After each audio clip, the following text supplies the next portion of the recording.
பார்த்திபன் கனவு. வயதான தோஷம்தான். அந்த கால நாட்கள்ல எல்லாம் தமிழகத்துல சைவ சமயமும் வைஷ்ணவ சமயமும் புத்துயிர் பெற்று தளிர்க்க தொடங்கி இருந்துச்சு. இந்த ரெண்டு சமயங்கள்லயும் பெரியார்கள் பல தோன்றி திவ்யஸ்தல யாத்திரை அப்படிங்கிற விஷயத்துல தமிழ்நாடு எங்கும் யாத்திரை செஞ்சு பக்தி சுடர் விளக்கு ஏத்தி ஞான ஒளிய பரப்பிக்கிட்டு வந்தாங்க. அமுதொழுகும் தமிழ்ல கவிதாரசமும் இசை இன்பமும் ததும்பும் தெய்வீக பாடல்களையும் ஏற்றிக்கிட்டு வந்தாங்க. அந்த நாட்கள்ல தமிழகத்துல வாழ்ந்த சைவ பெரியார்களுக்குள்ளே திருநாவுக்கரசர் இணையற்ற மகிமையோட விளங்கினார். மகேந்திரவர்ம சக்கரவர்த்தியோட காலத்திலேயே பிரசித்தி அடைஞ்சு தமிழகத்தோட போற்றுதலுக்கு உரியவராகிவிட்ட அப்பர் சுவாமிகளோ விக்கிரமன் நாடு கடத்தப்பட்ட போது முதிர்ந்த மூப்பின் காரணமாக ரொம்ப நடமாட முடியாதபடி தள்ளாமையில இருந்தாரு. அந்த தள்ளாத பிராயத்திலையும் கூட அவர் ஸ்தல யாத்திரை போயிட்டு அப்பதான் சமீபத்துல திரும்பி வந்திருக்கிற செய்திய குந்தவி தேவி அறிஞ்சா.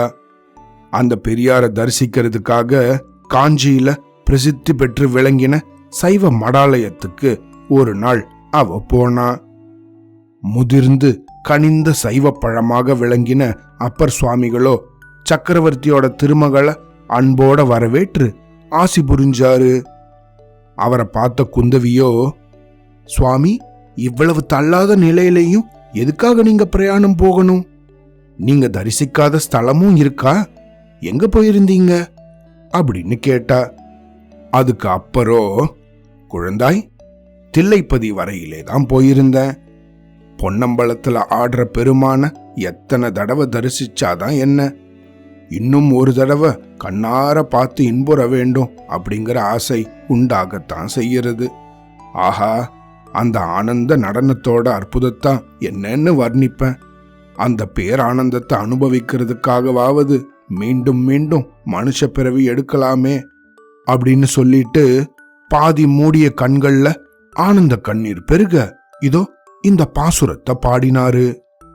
குனித்த பருவமும் கொவ்வை செவ்வாயில் குமின் சிரிப்பும் பனித்த சடையும் பவளம் போல் மேனியில் பால் வெந்நீரும் இனித்த முடைய எடுத்த பொற்பாதமும் காணப்பெற்றாள் மனித பிறவியும் வேண்டுவதே இம்மாநிலத்தே அப்படின்னு பாடி முடிச்சதுக்கு அப்புறம் அப்பர் சுவாமிகள் கொஞ்ச நேரம் மெய் மறந்து பரவச நிலையில இருந்தாரு. முன்னாடியெல்லாம் இப்படிப்பட்ட சந்தர்ப்பத்துல குந்தவி பக்தி பரவசம் அடைஞ்சு ஆனந்த கண்ணீர் பெருகி இருப்பா.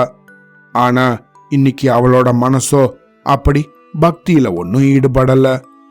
அப்பர் கொஞ்ச நேரம் கழிச்சு ஒரு வழியாக சுய உணர்வை அடைஞ்சம்போது குந்தவியோ அவரை பார்த்து, சுவாமி, சோழ நாட்டுல யாரோ ஒரு சிவனடியார் புதுசாக தோன்றி ராஜரீக காரியங்கள்ல எல்லாம் தலையிடுறாராமே, உங்களுக்கு அவர் தெரியுமா அப்படின்னு கேட்டா.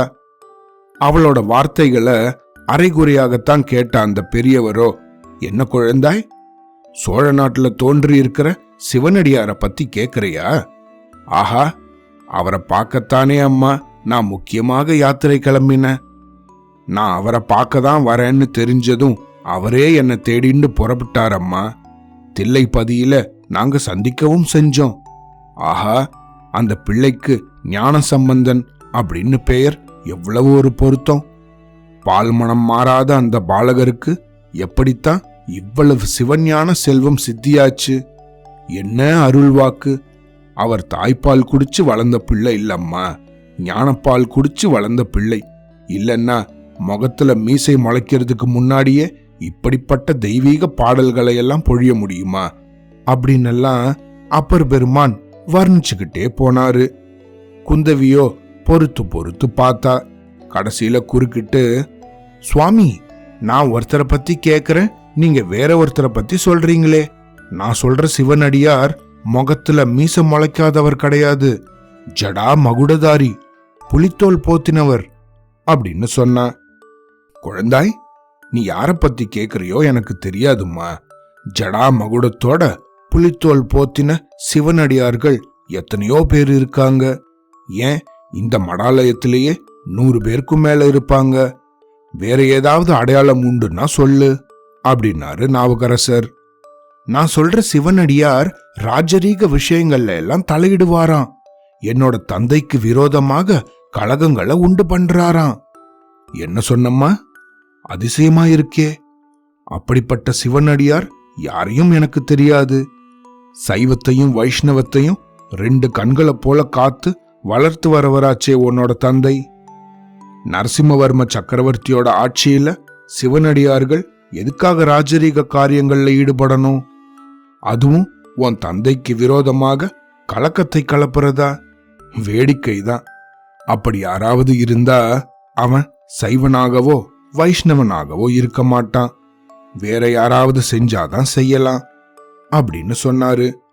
இதுக்கப்புறமா நான் போயிட்டு வரேன் சுவாமி அப்படின்னு சொல்லி குந்தவி அவருக்கு நமஸ்கரிச்சுக்கிட்டு அங்கிருந்து கிளம்பினா. பல்லக்குல ஏறி அரண்மனைக்கு போகும்போது அவோ தன்னோட மனசுல முதுமை வந்துடுச்சுன்னா எவ்வளவு பெரியவர்களாக இருந்தாலும் இப்படிதான் ஆயிடுவாங்க போல இருக்கு. பேச ஆரம்பிச்சா நிறுத்தாம வளவளன்னு பேசிக்கிட்டே போறாரே. கேட்டதுக்கு பதில் உண்டா அப்படின்னா அதுதான் கிடையாது. எல்லாம் வயசான தோஷம்தான் அப்படின்னு நினைச்சுக்கிட்டா. இதுக்கப்புறம் என்ன நடந்ததுன்னு அடுத்த கதையில கேட்கலாம். சரியா? அவ்வளோதான்.